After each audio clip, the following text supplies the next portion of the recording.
India's first railway journey began in 1853 from Mumbai to Thane. Steam locomotives dominated the early railway era. Monetization and expansion followed, facilitating industrial growth.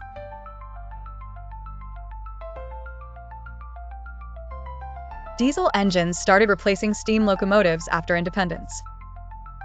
Indian Railways, established in 1951, unified rail infrastructure. Rajdhani Express revolutionized long-distance travel in 1969.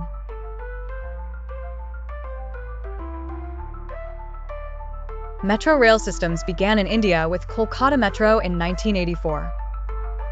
2002 saw the introduction of India's first luxury train, Palace on Wheels. Train services expanded with modern amenities and faster speeds. Bullet train plans announced in 2014 added futuristic vision. Indian Railways achieved 100% electrification milestones. Regional rapid transit systems are now connecting urban hotspots. Focus on sustainability and green initiatives is evident. Future trends include hyperloop systems and advanced railway tech.